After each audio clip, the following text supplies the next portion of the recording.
Once upon a time, there was a little girl called Little Red Riding Hood, and she lived with her mummy in a little house. One day her mummy said, "Little Red Riding Hood, your granny is not very well. She has an ouchy tummy. Go and visit her. She lives in a little cottage on the far side of the woods, so make sure you stick to the path and do not speak to any wolves." "Oh yes, I'll be careful, mummy," said Little Red Riding Hood. "I'll stick to the path and won't speak to any wolves." And with that she set off.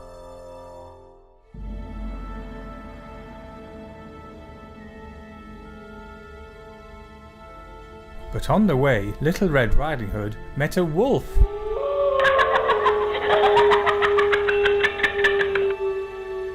And the wolf said, "Oh, little girl, where are you going?" And Little Red Riding Hood said, "Oh, I'm going to see my granny. She has an ouchy tummy. I'm going to take her some nice things." "Oh," said the wolf, "why don't you pick her some nice flowers? That'll make her feel much better."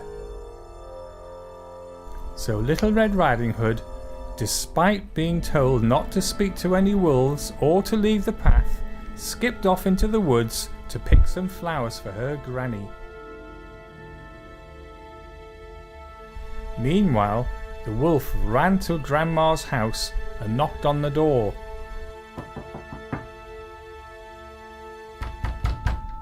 "Hello, Granny, I brought you a cup of tea."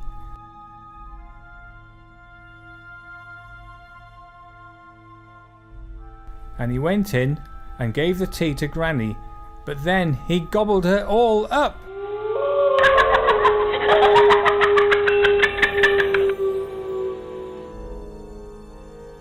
A little while later, Little Red Riding Hood arrived with a bunch of flowers. "Oh, Granny, I brought you some flowers."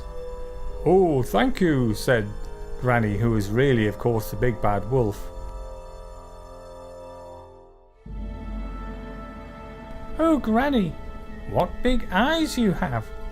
"All the better to see you with, my dear," said the wolf. "Oh, Granny, what big ears you have."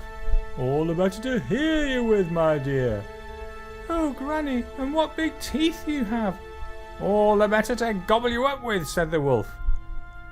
But Little Red Riding Hood had a wooden spoon, and with that she hit the big bad wolf on the head.